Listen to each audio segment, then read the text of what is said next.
നാരായണിമംഗലം നാരായണൻ ആരാണെന്നാ നിന്റെ വിചാരം? അവൻ കലക്കാൻ പോണ കലക്ക് കണ്ടോ? ഇവിടെ സമൂഹത്തിൽ ഇറങ്ങി ജീവിക്കാൻ ഇവളുമാർക്കൊന്നും പറ്റത്തില്ല. അതന്നത്തെ ചോരത്തിളപ്പിന് ഇപ്പൊ എന്ത് ചോര തണുത്തു പോയാ? അതിന് സപ്പോർട്ട് നിന്നിട്ട് അവരുടെ സപ്പോർട്ട് വാങ്ങിച്ചു നിൽക്കാൻ എനിക്ക് അത്ര ഉളുപ്പില്ലായ്മയില്ല. ഒരു നടക്ക് പോണ ലക്ഷണില്ല. ഞാൻ ഇവന്റെ കയ്യിന്ന് 2 എണ്ണം വാങ്ങിച്ചിട്ടേ പോവുള്ളൂ. നല്ല പന്നിപ്പടക്കം വാങ്ങിക്കുക, ഈ സാധനത്തിന്റെ വായിലിട്ട് പൊട്ടിക്കുക, കൊല്ലുക. ജോലി ചെയ്ത് തന്നെ തന്നെ നിൽക്കുന്ന രണ്ടുപേരാണെങ്കിൽ റെസ്പെക്ട് ചെയ്തത്. അങ്ങനത്തെ നിൽക്കുന്നവരല്ല. നിന്റെയൊക്കെ വീട്ടിലോട്ട് പോലും കേട്ടത്തോളമാരാ.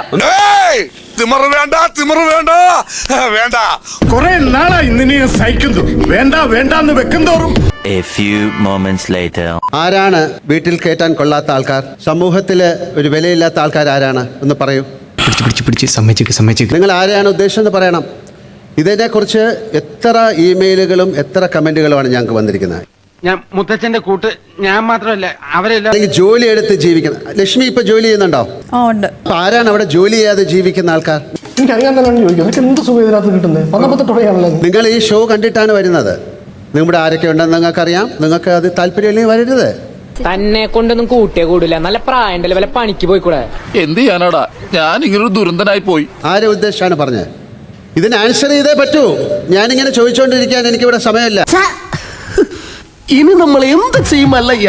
ആവശ്യമില്ലാത്ത എത്രയോ കാര്യങ്ങൾക്ക് വഴക്കുണ്ടാക്കുന്ന എത്രയോ പേര് അവിടെ ആണുങ്ങൾ ഇരിപ്പുണ്ട്, പെണ്ണുങ്ങൾ ഇരിപ്പുണ്ട്. സ്വാഭാവികം. ആരും അതിൽ പ്രതികരിച്ചില്ല എന്ന് പറയുന്നത് സങ്കടകരമായ കാര്യമാണ്. അതല്ല ഉദ്ദേശം.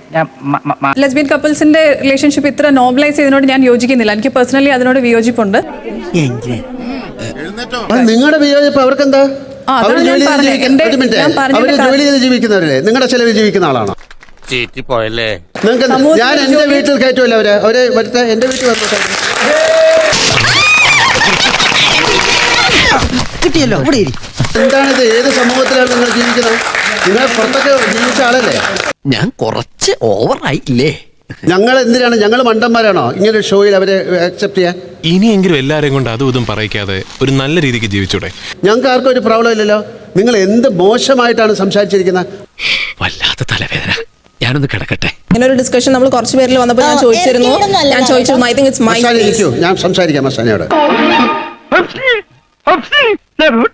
ഇത് നോർമലൈസ് ചെയ്യുന്നതിനോട് എനിക്കും താല്പര്യമില്ല. ഞാൻ അഭിഷേകനോട് പറഞ്ഞൊരു കാര്യം, നിങ്ങളുടെ താല്പര്യം അതെങ്ങനെയാണോ? ഒന്ന് പോവാടാ, പോയി തരത്തി പോയി കളിക്കടാ. നിങ്ങളുടെ താല്പര്യം നിങ്ങൾ മാത്രമാണ്, നിക്ഷിപ്തമാണ്. നിങ്ങളുടെ സൗകര്യത്തിന് ജീവിക്കാൻ മറ്റൊരാളെ നിങ്ങൾ പ്രേരിപ്പിക്കരുത്. മറ്റുള്ളവർക്ക് ആർക്കും ഒരു പ്രശ്നമല്ല, നിങ്ങൾക്ക് മാത്രം എന്താണ് ഇത്ര പ്രശ്നം? അപ്പൊ ഇറങ്ങിപ്പോക്കോളൂ, ഷോയിൽ നിന്ന് ഇറങ്ങിപ്പോക്കോളൂ. അവിടെ നിൽക്കാൻ താല്പര്യമില്ല. അയ്യോ, അങ്ങനെ പറഞ്ഞൂടാ. പിന്നെ ഞാൻ എന്തിനു വന്ന? ഇത്തരം കമന്റുകൾ സൂക്ഷിച്ചുപയോഗിച്ചില്ലെങ്കിൽ ഇത് ഇപ്പോഴല്ല, വളരെയധികം പ്രശ്നം ഉണ്ടാവും. ലക്ഷ്മി, ആൾക്ക് തീരെ വിദ്യാഭ്യാസം വിവരമൊന്നും ഇല്ലേ? വിഡ്ഢിത്തിരെ പറയുള്ളൂ, തെണ്ടി. കഴിഞ്ഞ ഷോയിലും എത്രയോ ഷോയിലും ലോകത്തുള്ള എല്ലാവരും അക്സെപ്റ്റ് ചെയ്തിരിക്കുന്ന ഒരു കാര്യം, അവർക്ക് എന്താണ് കുഴപ്പം? I am very clear about it. This is wrong. എന്റെ മോൻ ഇത് ഷോ കാണുന്നതാണ്. ഏത് ഏജിലാണ് കുട്ടികൾ? എന്റെ അടുത്ത് ഞാൻ എന്തോ ഉണ്ടാക്കാൻ വന്നു? ഞാൻ നിന്റെ വീട്ടിനകത്ത് വന്നോ? നിന്റെ കുടുംബത്തിൽ കയറി വന്നോ? ഇല്ലല്ലോ. ഷോ കാണുന്നതല്ലേ നിങ്ങളുടെ അമ്മയും മകളും? അപ്പൊ നിന്റെയൊക്കെ വീട്ടിൽ കേറ്റാൻ കൊള്ളാത്തതെന്ന് പറയാൻ നിങ്ങൾക്ക് എന്ത് അധികാരമുണ്ട്? ഇളക്കല്ലേ? അല്ല സാർ, ആളറിയാതെ വേണ്ട അഭ്യാസം നടക്കണ്ട. എനിക്കിത് നോർമലൈസ് ചെയ്യുന്നതിനോട് ബുദ്ധിമുട്ടുണ്ട്. പിന്നെ എന്താ ചെയ്യേണ്ടത് ഒന്ന് പറഞ്ഞു കൊടുക്കും. ഞാൻ എനിക്കോടെ ഒന്ന് മനസ്സിലായിക്കോട്ടെ. അവരുടെ മകൻ അടക്കം ആ ഒരു കാറ്റഗറിയിലുള്ള ആൾക്കാർ ഇൻഫ്ലുവൻസ്ഡ് ആവുന്ന ഒരു സ്റ്റേറ്റ്മെന്റ് പറഞ്ഞിട്ടുണ്ടായിരുന്നു. എന്റെ കയ്യിൽ അവനെ കിട്ടിയേ ഞാൻ അവനെ അരിഞ്ഞു മുളകിട്ട് ഇവര് പറഞ്ഞത് ഇൻഫ്ലുവൻസ്ഡ് ആവുന്നതാണ്. നമ്മുടെ സെക്ഷുവാലിറ്റി ഒക്കെ നമ്മൾ ജനിക്കുമ്പോൾ തൊട്ട് ഉണ്ടാവുന്ന ഒരു സംഗതിയാണ്. അതൊരു പർട്ടിക്കുലർ ടൈമിൽ എത്തുമ്പോൾ നമ്മൾ റിയലൈസ് ചെയ്യുന്ന ഒരു സാധനമാണ്. അല്ലാതെ ഇവർ പൊട്ടത്തരം പറയുന്ന പോലെ ആരെയും നമുക്ക് ഇൻഫ്ലുവൻസ് ചെയ്യാൻ പറ്റില്ല. അങ്ങനെയാണെങ്കിൽ ഇവിടെ ഇരിക്കുന്ന ഈ ഹെറ്ററോസെക്ഷൽസിനെ എല്ലാവരെയും എനിക്ക് ഉറക്കെ ഇൻഫ്ലുവൻസ് ചെയ്ത ഒരു ഹോമോസെക്ഷൽസ് ആകാം. എന്റെ കൺമുമ്പിൽ എങ്ങനെ വന്ന് നീ പെട്ടുപോയാൽ നിന്നെ ഞാൻ തുപ്പു. അപ്പൊ ആ ഒരു തെറ്റിദ്ധാരണ ലക്ഷ്മി മസ്താനി മനസ്സിലാക്കുമെന്ന് പ്രതീക്ഷിക്കുന്നു.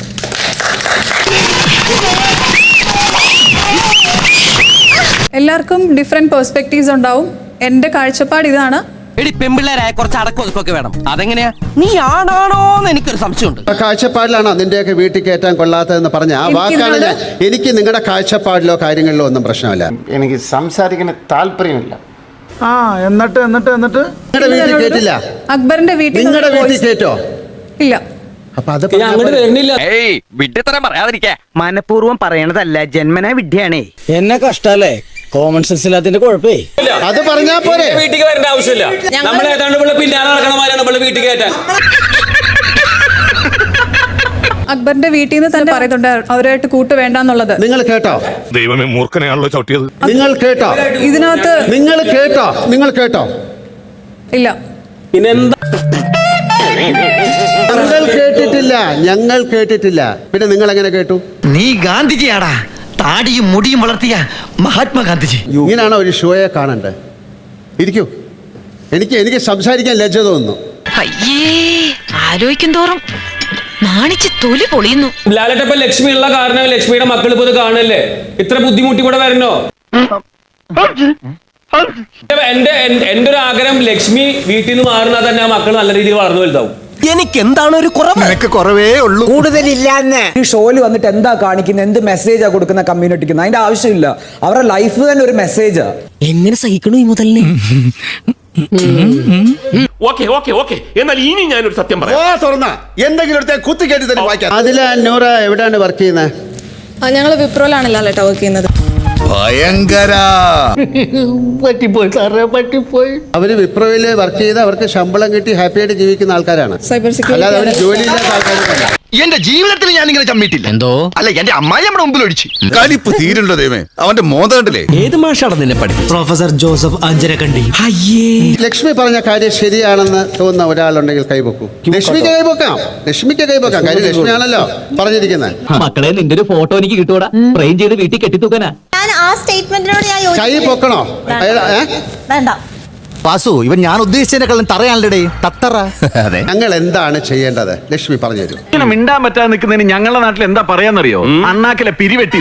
നിങ്ങളുടെ ജോലി ചെയ്യുന്ന സ്ഥാപനങ്ങളിലില്ലേ, നിങ്ങൾക്ക് സുഹൃത്തുക്കളുണ്ടോ ഇതുപോലത്തെ? ഉണ്ട്. പിന്നെന്താ?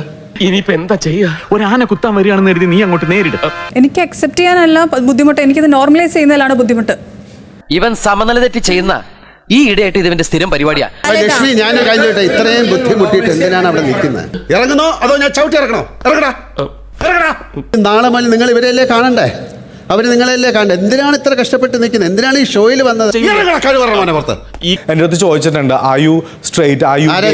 ലക്ഷ്മി എന്റെ അടുത്ത് ലക്ഷ്മി ചോദിച്ചിട്ടുണ്ട്. എന്റെ അമ്മയെ നാട്ടിച്ചു. ഇത് തെറ്റാണോ ഇല്ലെങ്കിൽ ഇത് റൈറ്റ് ആണോ പറയാൻ നമ്മൾ ആരും ഇല്ല. അത് ഒരു കാര്യത്തിലും ഇല്ല മോനെ, അത് ഒരു കാര്യത്തിലും ഇല്ല. ഔചിത്യം എന്നൊരു സാധനമുണ്ട്. ഒരു മനുഷ്യനായ കുറച്ചൊക്കെ ഔചിത്യം വേണം. നിങ്ങൾക്ക് നിങ്ങളുടെ ഫിലോസഫിയിൽ ജീവിക്കാനേ പറ്റുള്ളൂ, അല്ലാതെ മറ്റവന്റെ തലയെ കയറി ജീവിക്കരുത്. ഇയാൾക്ക് തലയ്ക്ക് എന്താ തകരാറാണ് മേഡം? വളരെ മാന്യമായിട്ടാണോ ലക്ഷ്മി സംസാരിച്ചിരിക്കുന്നത്? അല്ല. ഒടുവിൽ കുറ്റസമ്മതം നടത്തി അല്ലേ? പറയുന്ന നിനക്കില്ലേലും കേൾക്കുന്ന എനിക്കില്ലടാ ഒരു ചളുപ്പ്. എന്തൊക്കെ ബഹളമായിരുന്നു.